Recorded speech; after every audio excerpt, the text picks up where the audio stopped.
Hey guys, it's Gary here, aka Gaz-D-Projects. We're just going to look at the gear indexing, how we set up indexing on the giant bike itself, recabling, etc. We'll run through all that. We'll look at the rear mech and the front derailleur. We'll run through all that. On the previous video we touched on V-brakes. There was a slight problem with this area here on the noodle. I assumed that the cable length was an issue because what was happening when we moved the handlebars, it was putting tension on the cable and effectively moving the post in and out.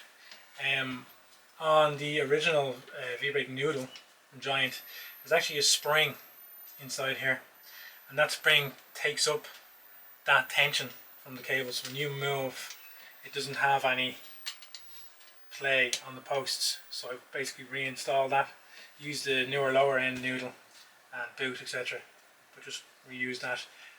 Funny enough, the new pair of V-brakes noodles that I purchased actually didn't come with that spring, so I kind of assumed maybe they worked without it, but obviously not. But that's one to watch out for, guys. It actually has a small little spring in here, and that solves that problem whereby when the front fork and handlebar are moving, it was putting tension on the cable and effectively moving the post inside and out. So that is the solution for that. Now I have got pictures that I will put up somewhere here, showing you the spring inside the noodle here. I'll just basically grease that up again on install, once again to stop dirt, ingress, corrosion, etc. Getting in there. The other thing as well was managed to get the back brakes done. So we've got brand new cables put in, brand new brake blocks. We've even managed to run the cable underneath there. I don't know if the camera will pick that up.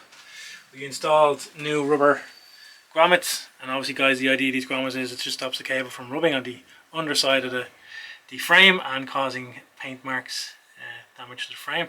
That alleviates that problem. So yeah, brand new brake blocks, new spacers, washers, all that jazz, new cable, all done, and she's tensioned correctly, so she works nicely now. There was a slight buckle in the back wheel, more so than the front. So I just basically did that on the fly, whereby I'm basically turning the wheel. I'm using the spoke tensioner, and anywhere that it's hitting on this side, I'm loosening and I'm putting the tension back onto that side to take that out. That's now no buckle in that. The front has a slight buckle in it, but I will address that later on and get that solved. Managed to pick myself up a new hybrid tyre. Hybrid in the sense that it works on road and then in the likes of trail, kind of all-purpose tyre, and it's a slightly harder sidewall as well, which I thought was quite nice. And I think it even holds a slightly higher pressure than the old tyre. So if you look back on my previous video on puncture repair, we talk about tyres and how they're put onto the rim. And it's very important to ensure that you have an even seal the whole way around the rim, that the bead sits evenly on the rim itself, and that's to ensure that the tyre is obviously seated correctly. But not only that, sometimes when the tyre is put on incorrectly, you can get kind of a vertical wobble in the wheel, and it's because the tyre is not seated correctly on the rim. And sometimes people confuse this for, I've got a buckle, I've got a vertical buckle in my rim, and then I'm trying to adjust the spokes to take that out of it, when in fact it's actually the tyre. So just one to watch out for, guys. So what we'll do now is we'll move on to indexing. I did show on a previous video that we changed this bottom bracket out, and we replaced the bottom bracket on the crankset, and we basically went over everything in regards to that, how that's done, what we do down the road for preventative measures, etc. So what we'll do is we'll have a look at the front shifter right here on this side. So what I've done there is I've just moved the shifter slightly down so you guys can see. I've taken the cover off so you can see inside. So we have the cog on the inside itself and the tensile spring on the inside, and this facilitates obviously the shifting, preset shifting on each gear selection, and the spring itself holds the tension within the shifter itself. Always a good idea if you're in a position you're taking the cable out, put new cable in, you're doing your gears all over again, you're re-indexing. Lube this up. There's no need to go near this little nut here. This has a torque on it and it's preset. If you enjoy having springs flying into your face, by all means take this off, but this is actually fine. It's shifting nicely. There's no problem with this at all. So what we'll do is we will just basically lube this up. So I have a little bit of 3-in-1 here. This 3-in-1 is brilliant for lubrication on chains, cassettes, anything like this. It's brilliant, as opposed to say WD-40, which is more of a penetrating fluid I find over the years. So just give a little spray in there, wipe off any excess with a rag.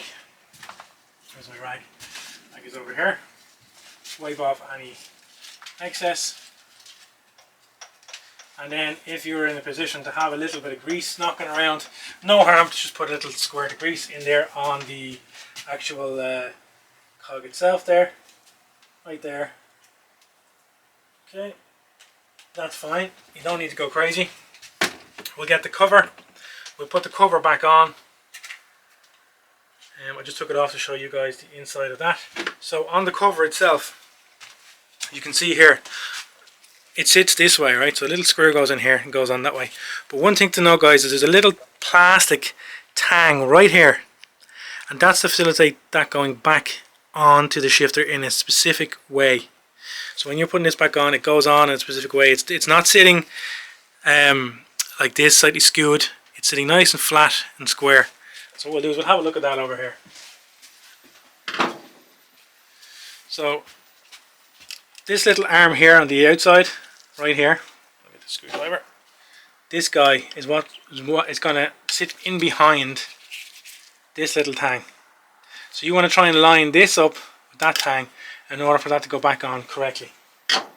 And then obviously you just put the screw in at the end. Okay, so we're just facilitating that by moving it around. So at the moment that's not right. Okay, if you take an upward view, you can see that it's not sitting correctly. So what you'll have to do is play around with the shifter until that little tang on the inside positions itself on that plastic, and you'll get it eventually. Okay, so that's it there, right? So it's actually seated in. We can see that it's sealed from the top the whole way around and on the bottom. That's what you want. We don't want any uneven seating. Okay, so when I take my fingers away, this should sit here nicely. Shouldn't have any issues. We should be able to go through all the gears like so with no hassle. Okay. So then all that's left to do then is just put the screw back in. Okay, I'll just clean that up. There's a bit of oil everywhere. Where did my rag go? Over here. Just give that a little rub. Find our screw.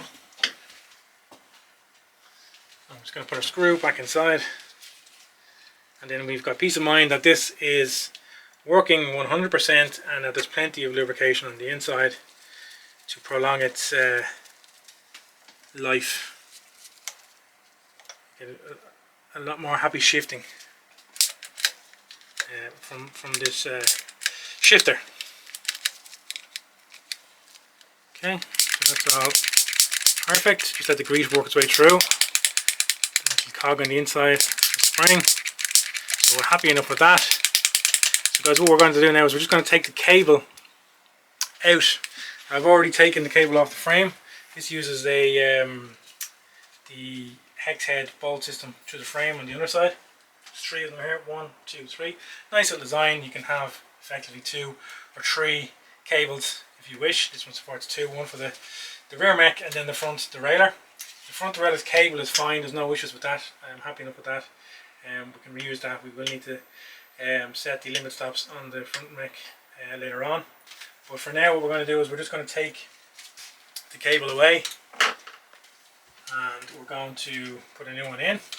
So another thing to know here, guys, is cameraman Kenny wants to step in there a little bit. There's a little screw or grommet here on the inside. See where the screwdriver is? Okay, it's a little small screwdriver. If we remove that, that will allow us to take the cable out this way. So some shifters are different. This one has a little grub screw that we just remove from the side. It comes out like so. Try not to lose it. Sometimes they even have a little rubber seal, which this one has. I don't know if the camera will make that out. There's a little rubber seal there, and that's just to stop water ingress from getting in. It's right there on top. So what we'll do is we'll take that cable out. So we turn this way, and we get a better view in there as to where the cable comes out.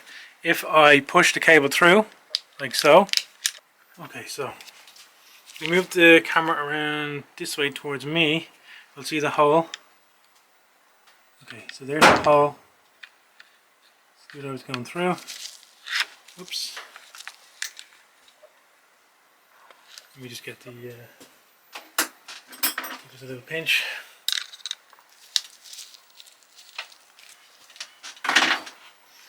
Okay. So here's our hole, and our cable is going to come through there.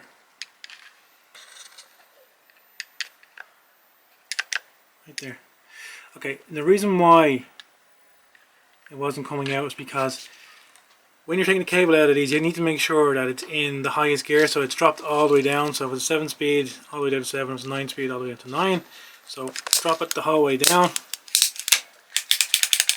Okay, until you see, bingo, the head of the cable. See the head of the cable there? Okay, so I'm going to push the cable through, and then the camera's going to pick up the head coming through, and that's how we get our cable out.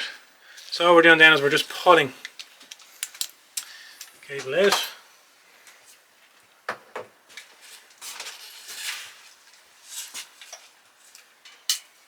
Okay. So as I said, I've already removed the sleeve from the frame. A little bit of resistance there, so I wouldn't be surprised if there's a little bit of corrosion on that cable. Okay, make sure we keep our adjuster and spring together.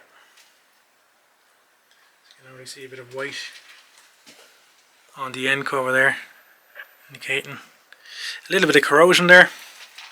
Just put this to one side.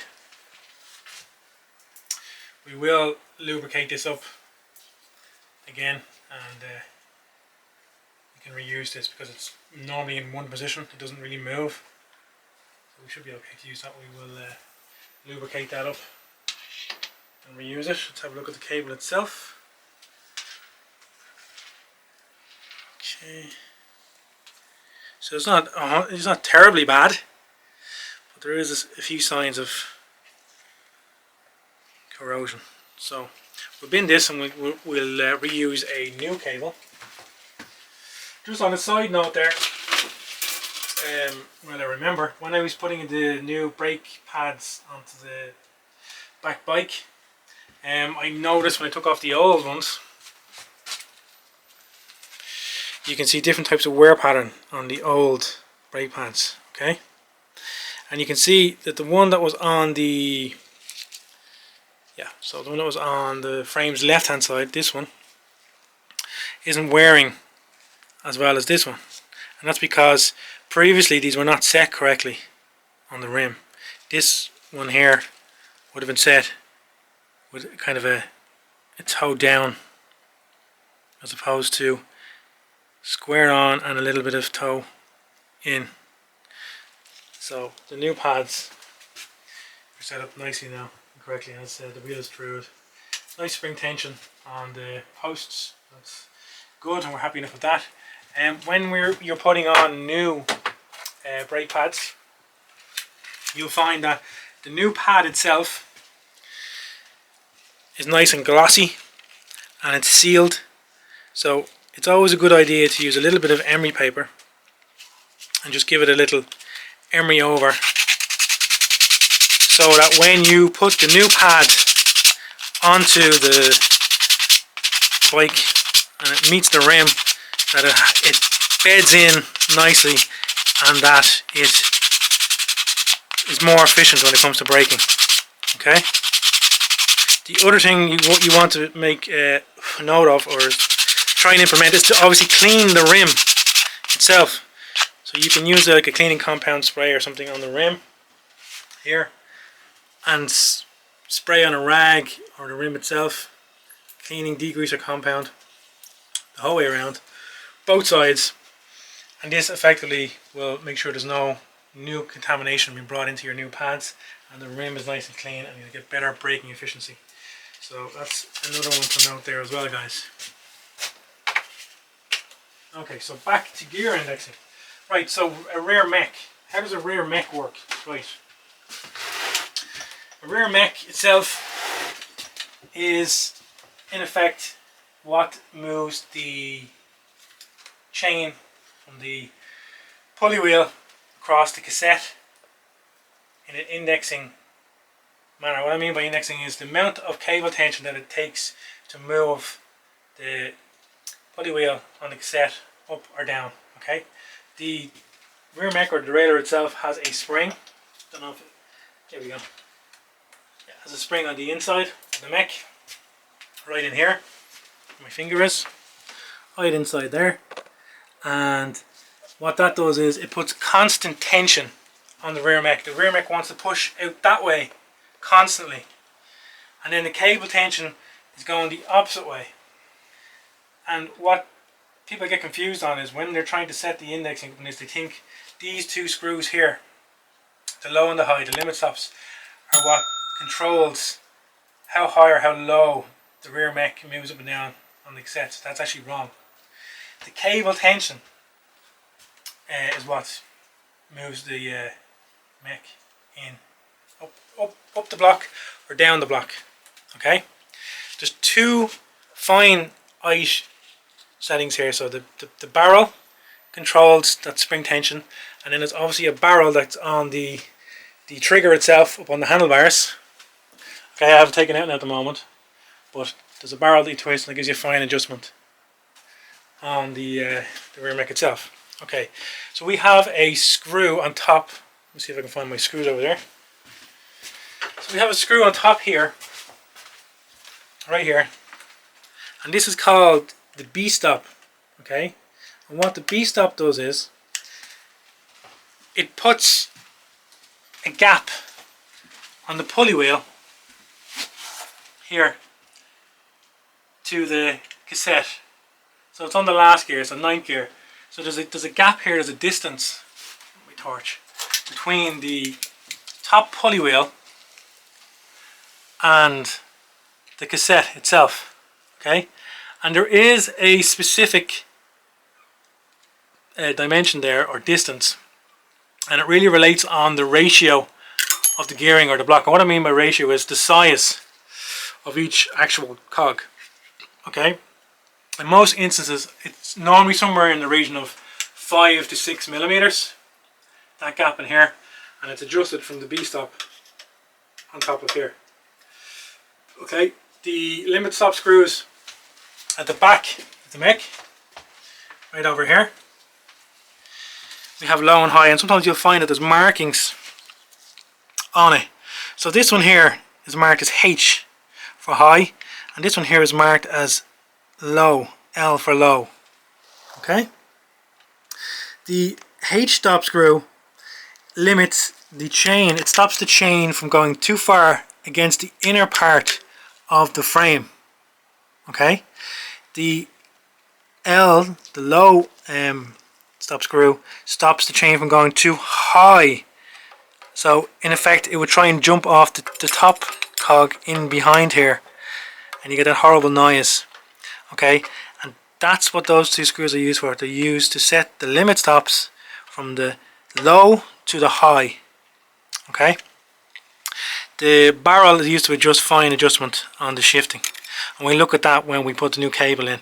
One other thing I want to point out as well is the little screw that holds the cable on the end here with tension has a little washer on top, but it has a little lip right on the washer itself. I don't know if the camera can pick that out. See the little lip here? This little lip okay? And that is to take the cable. The cable has to pass through the inside of this. Before I took the cable off on this, this was actually screwed like that, which is incorrect. It's wrong, okay? So it should be on the inside, okay? So just loosen this off. It should be like that on the inside, okay? And the cable is going to go through this, takes tension and wraps out here, and we put a little end cover on it, okay? So that's one to note as well. And everything obviously has a torque spec on it. Something like that is probably, I'd say 6 to 8 Newton meters, maybe, yeah, somewhere in that range. So that's one to note as well. You will find, if you have problems with shifting on a bike, there's a number of reasons why this could happen, okay? You could have a bent rear mech, so the actual hangers here, pulley wheel and the jockey wheel itself, this alignment here could be bent. Could have got a bang of a rock or something out cycling. The hanger itself, this is the hanger right here on the frame. This itself could be bent, and that will cause poor shifting as well. It will affect the B-stop and the rest of the alignment on the cassette, up and down the block. There is a special tool called a hanger tool that you can get. I think Power Tool do them. Power Tool, I'm a big fan of Power Tools. They're very well engineered,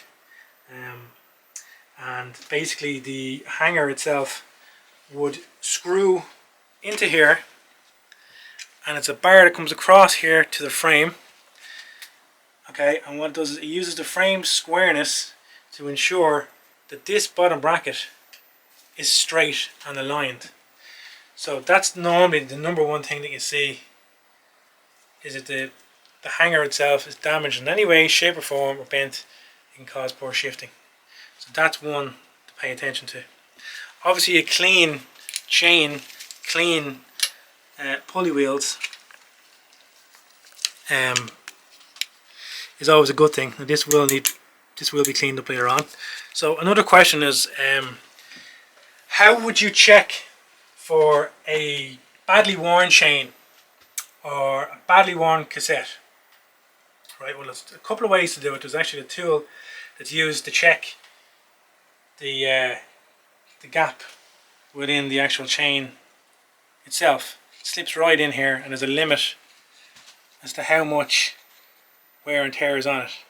The other quick way of doing it as well is if you look on the chain set and you have it in gear, where would be a good idea, you'll see a little bit of play,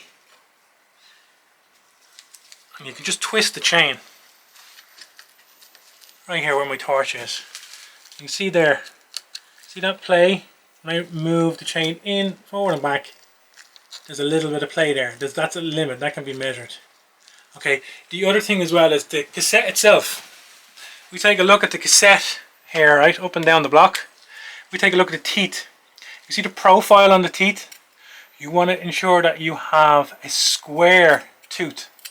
If that was a pointed tooth, that would be a surefire indication of a worn cassette, and that would need to be changed out straight away. And if you are seeing that on the cassette, then you can be guaranteed that your chain is also worn, and that will need to be replaced. You want to make sure that when you're purchasing a new cassette, that the cassette matches the chain, because you can basically get into trouble when it comes to shifting if you don't have the correct specified chain for the cassette. The other thing as well is chain length. So when you're putting on a new chain, chain length is very important as well. And if you go into the most top gear here, so all the way up to low, first gear, what you want to do is you want to see that the chain, you're looking at the rear mech, it's kind of situated in this orientation, that it's not like this. That chain is too tight when you see this kind of orientation. It wants to be somewhere here, not here, here.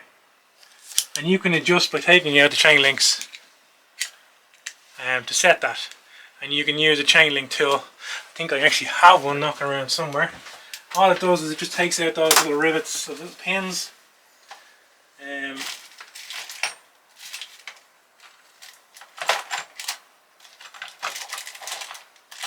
so it's around here somewhere.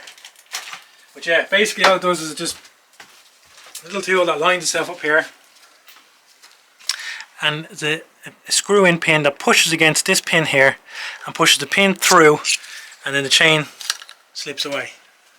And then the install is just a reverse, so you're just pushing the pin back in to the chain. I don't know where that tool is. It's knocking around here somewhere, but not to worry, we get the idea. Okay, so now that you're in the position that you've dropped all the gears down and you've taken the cable out,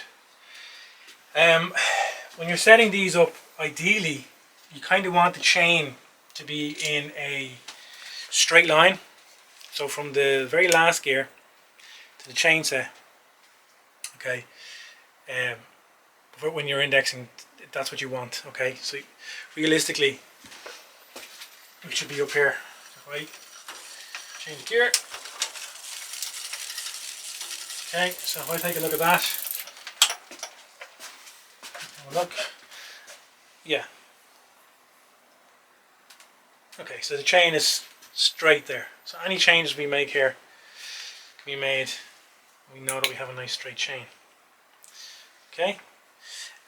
What we'll do then is we'll just put in the cable. We'll make sure that it's lubed up. Just going to drop this down for now. Play around with that later. Okay. So we took off this inner part. And what I want to do is I want to make sure that I get this lubed up. Try not to drop it, Gary. So the actual end sleeve on the end that goes into the mech was quite stiff. So what I did was I just got a new one there, a new sleeve and new ends. And I just made a new one there. I'll show you that now, one sec.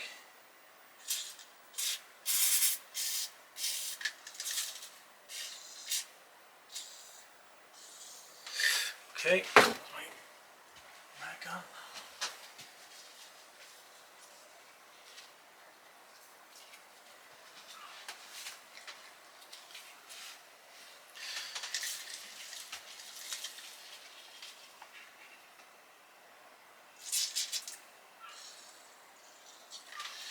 Okay. My little bucket that I normally use for this kind of thing has been commandeered by my son. He's building sandcastles or something. So yeah, ends up going onto the ground there. Okay, so that's lubed, that's ready to go. We can put that into situ and we can put a new cable in. Now I was just talking about the old cable on the rear mech. There's this guy here. It would have looked something along the lines of this. Okay, sits in here like this. Now over time it would have remained in this position. Okay, so it's gone a bit stiff. Okay, it's a little bit stiff, so there's no harm to change that out. I actually made a new one here, right here, nice and flexible. This has already been lubed up as well. Camera man Killian will attest to that. Okay, so that's ready to rock and roll. We will just put on the sleeve on the frame. So these are the little plastic rings that hold the little hex screw onto the frame. Genius little idea. You only get two of them either side for two cables, and literally that's all it is. Opens up like so and slips onto the cable and can be bolted straight to the frame. Brilliant idea. Sometimes you see them going through frames, or there's little like here, there's little receivers that are welded directly onto the frame. But this is a genius idea. I like this a lot. Okay, so just stick this actually. Okay, so actually while we have this off, you can get a kind of idea as to how this works. So this is the fine adjustment barrel on the shifter. Okay, this is spring loaded, and the reason why it's spring loaded, see the threads there? The reason why it's spring loaded is because it facilitates you adjusting the fine adjustment on the tension cable tension on the rear mech. Okay, so it's also splined there as well. So if I push this back, you can see threads are exposed, and that's what enables me to put tension on the cable. Okay. So I'll just put this into the shifter.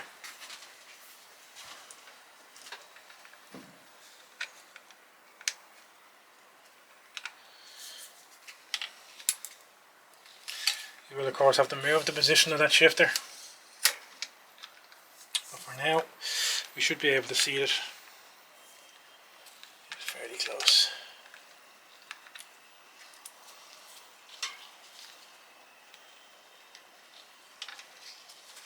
Okay. Actually, I think I'm going to probably lose that, so let's leave that to one side. Let's see if we can get the this back in position.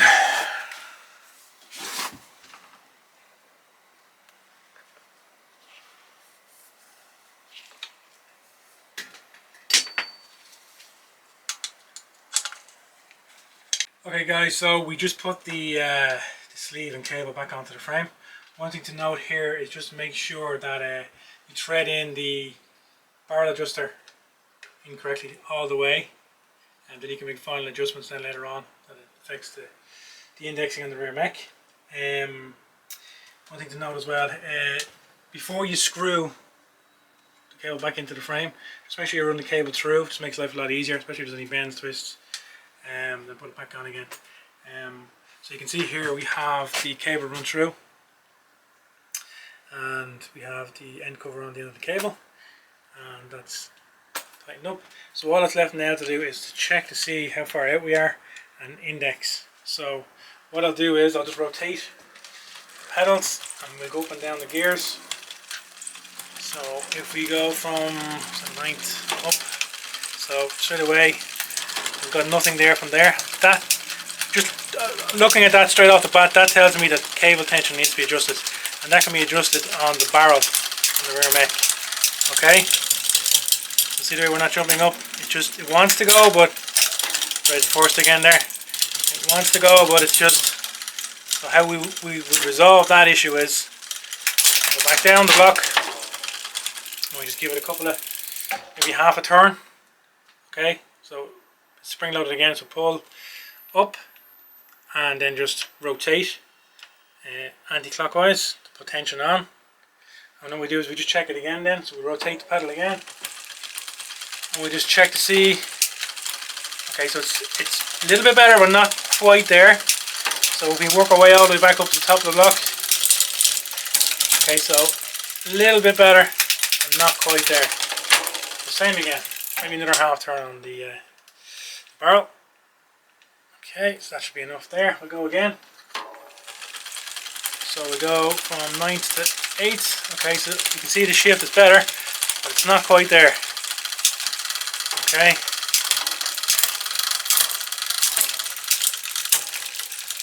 Okay, that's a bit better there. In fact, the limit stop screws might need to be adjusted there as well, but we'll try and get the cable tension as close as we can before we start playing around with that. A little bit more, maybe quarter of a turn, just like that. Okay, we're getting close there. Maybe a little bit more. Quarter maybe. Let's just see. I'm going to adjust the top bar there as well a little bit. Okay. Okay, so we can see we have 9th and 5th. Hear that noise? Okay, so that needs to be adjusted.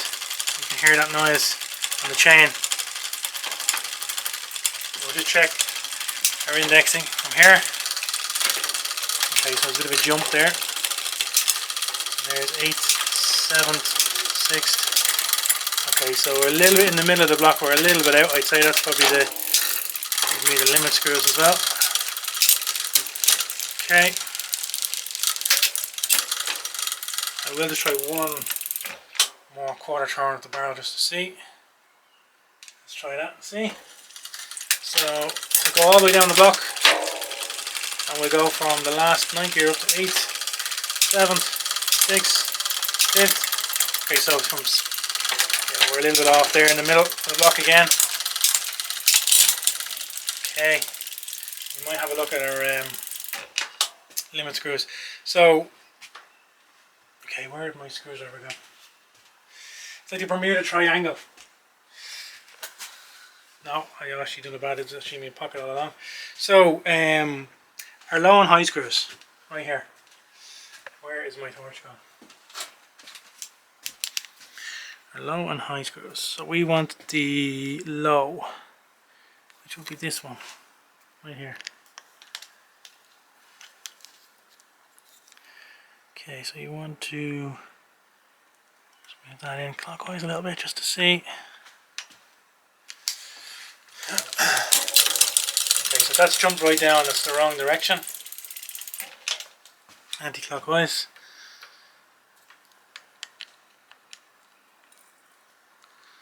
Oh, a little bit there. Try that.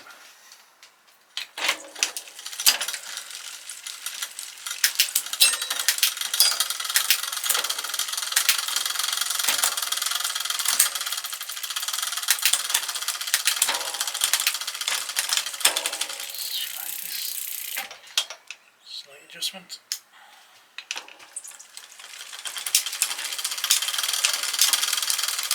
So you're getting trouble in the middle there.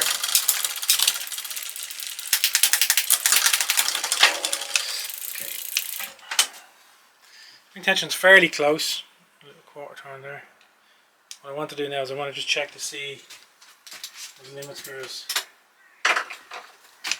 One more round again there. So look.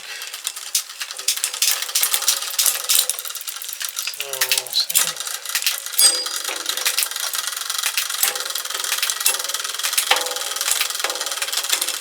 Looking a little bit better. I need a slight adjustment there. You can see Rear-Mech's not happy with that. Mask here, there, and there as well. Okay.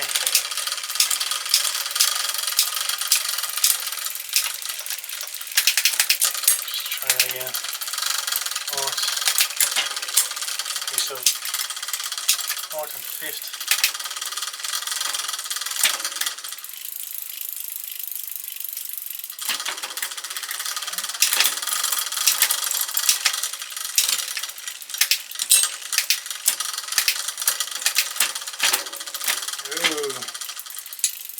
What are we doing there? We are on fourth, fifth.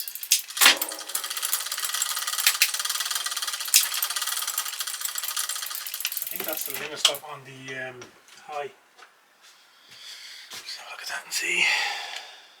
Oh, that's a B stop. There we go. Just look at that and see.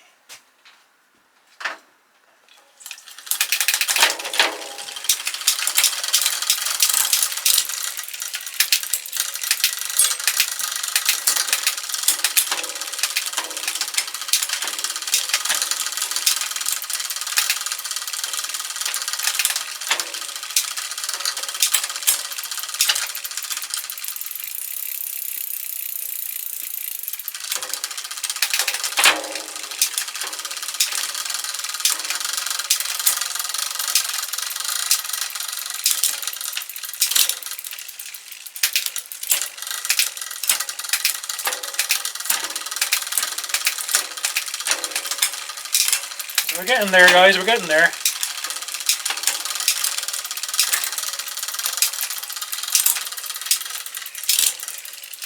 Okay, getting there slowly. Just the barrel adjustment on the trigger on the handlebar again, just to see.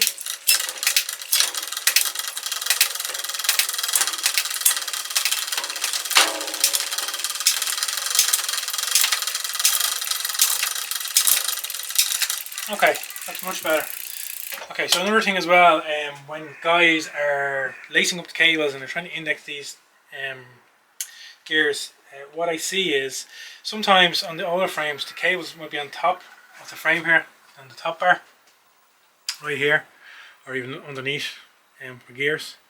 Not uncommon to see it come down this way, it's fine.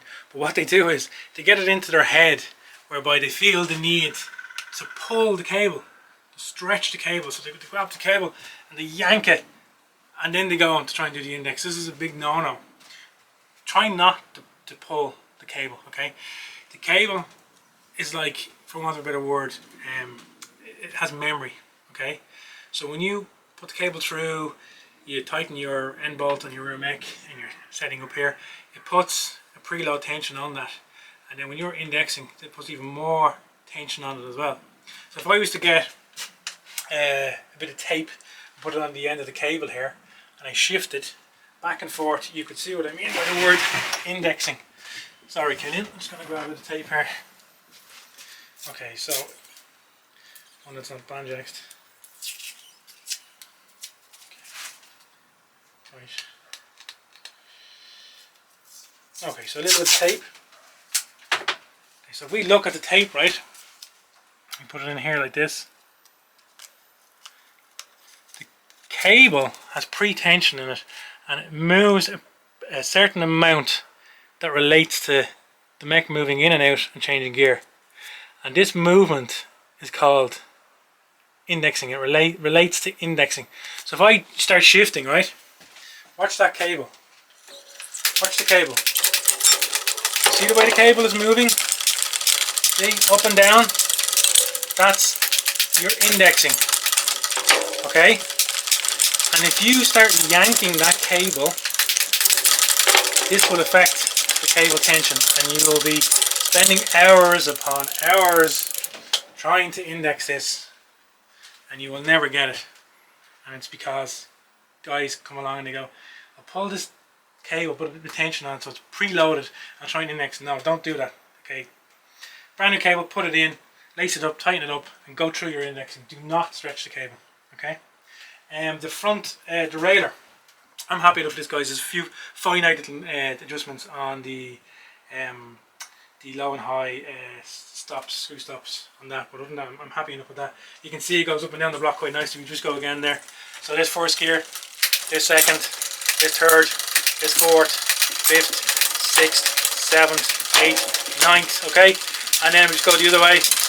Very happy with that, okay? Slight adjustment needs to be done there. I'll do that later on, it's finite.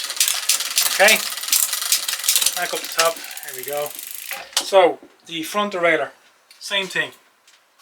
Okay, we have a low and a high on the front derailleur, seen right here, low and high, and this corresponds to our stop. So how low or high we want the mech to move in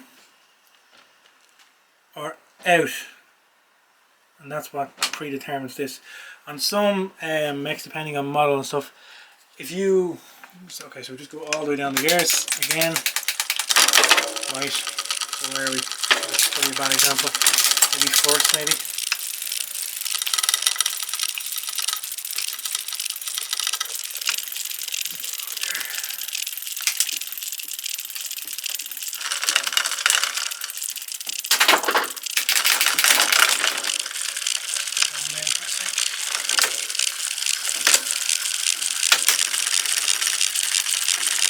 So that's interesting. Oh, this actually does need to be adjusted. It should be shifting down. Second. Third.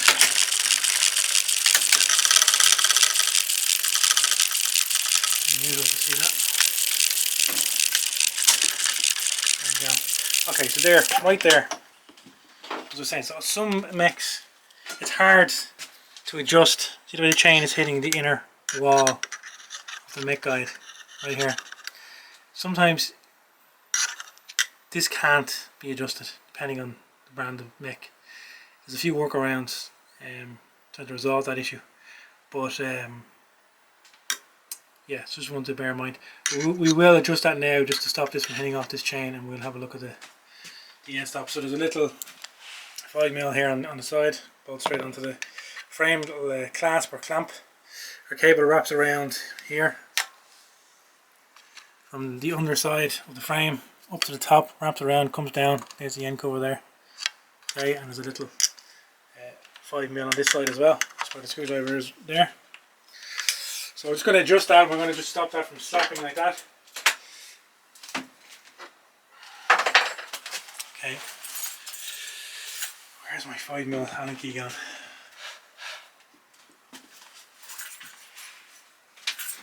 Okay, let's have a look and see.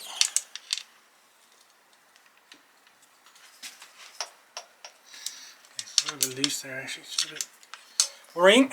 Might be the reason as to why it's actually rubbing. I'll just loosen this off. Okay. Now, so we just want to move it in towards the frame a little bit like that. Might get away with that actually. I'm being very finite here. Okay, let's try that. Just give this a pinch. We'll get our torch back again just to see.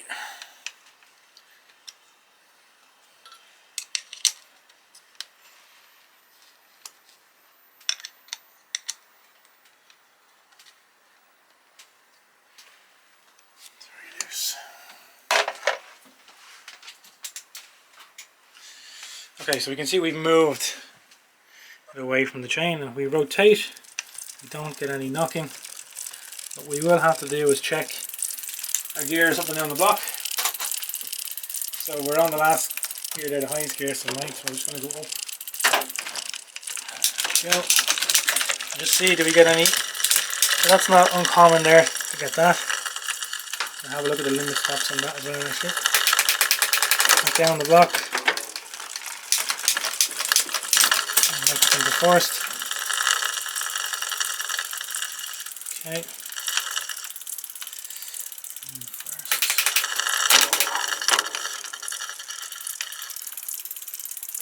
Okay, so we can adjust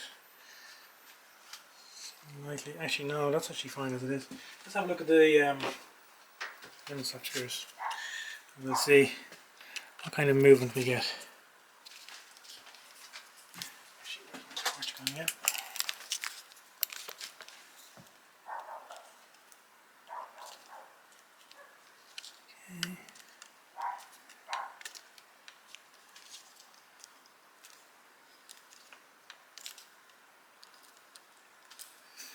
Okay, so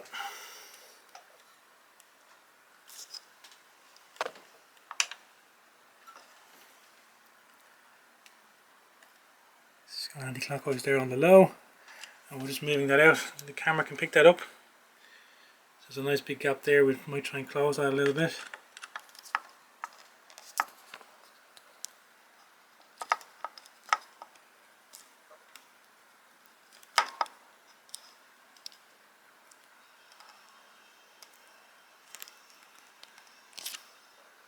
Okay, run it now.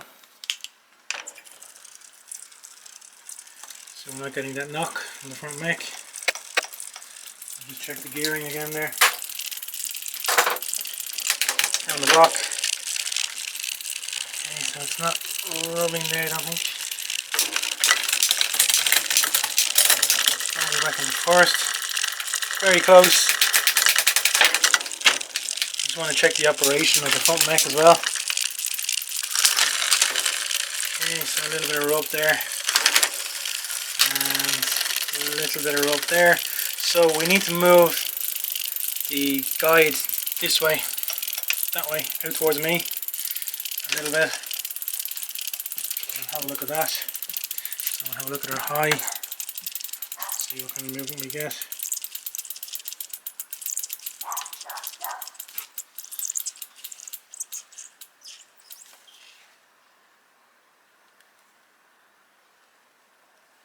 Okay, let's try that.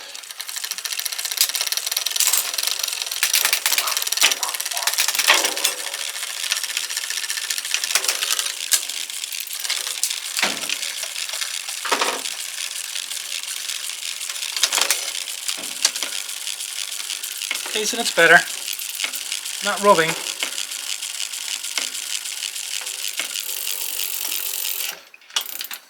that looking nice? It's just a frame, I think.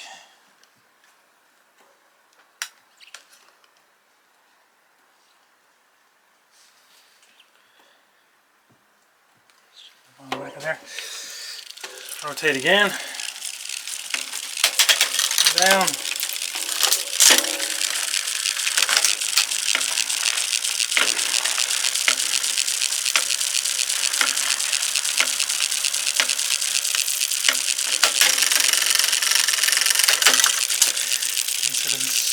slight bit of adjustment there.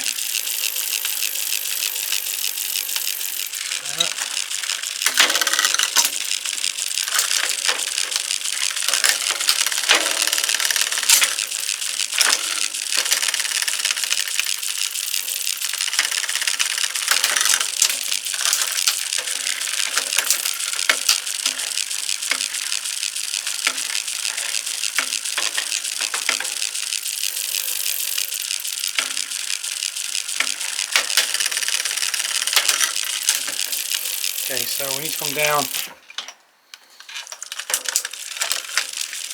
We need to come down there from the third ring down to the second ring, the middle ring. Okay.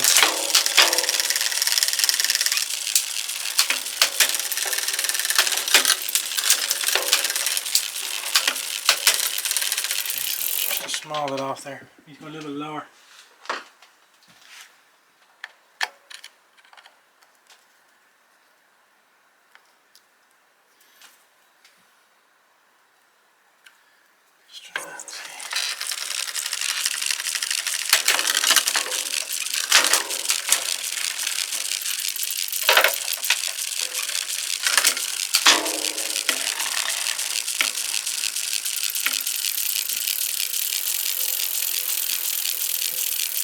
Another thing I've actually just noticed there as well, that guide is actually hitting the plastic. Let me go out, hitting the other ring.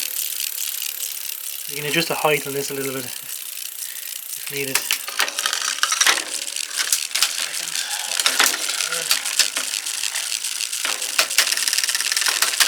So we're not getting that drop from the third ring down to the middle.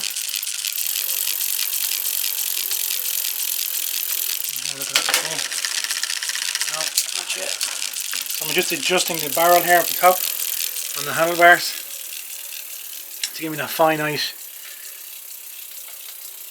Let's try out there and see.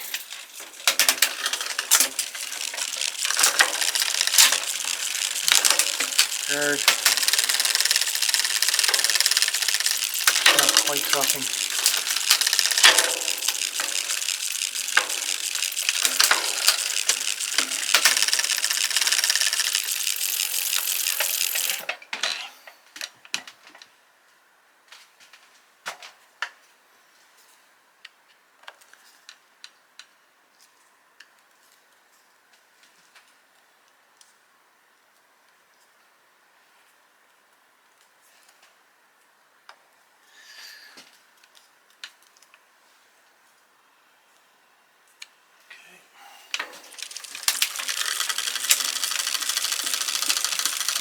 Perfect.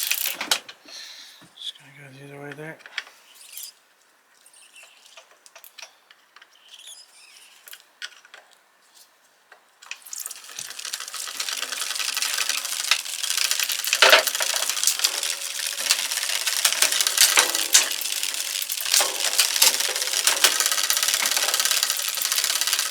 Much spring tension there now.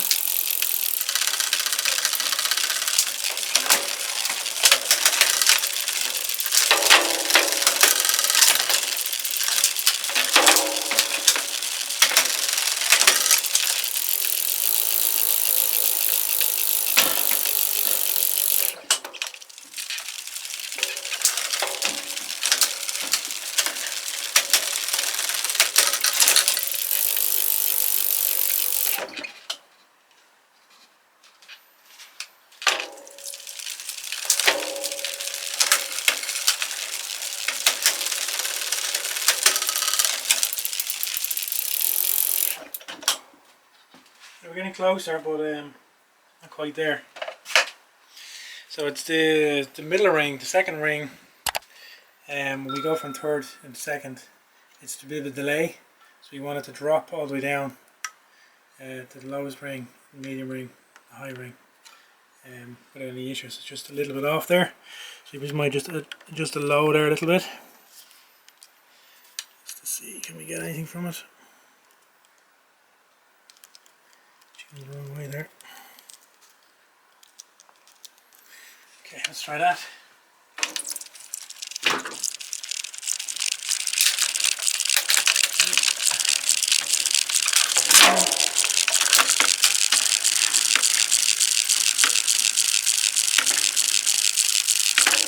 sides. I'm going to move this up a little bit as well.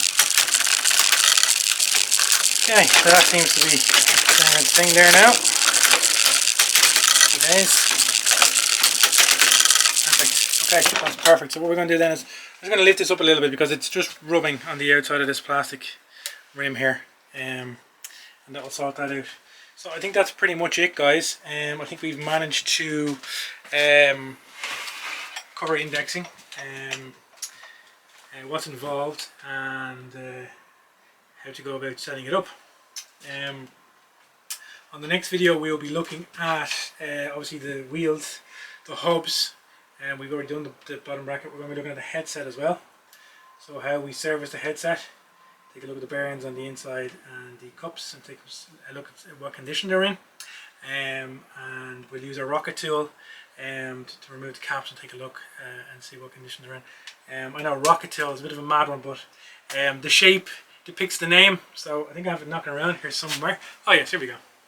So this is what is lovingly known as a rocket tool because it looks like a rocket, and that's what it gets their end caps for the bearings off. And you use a tool like this.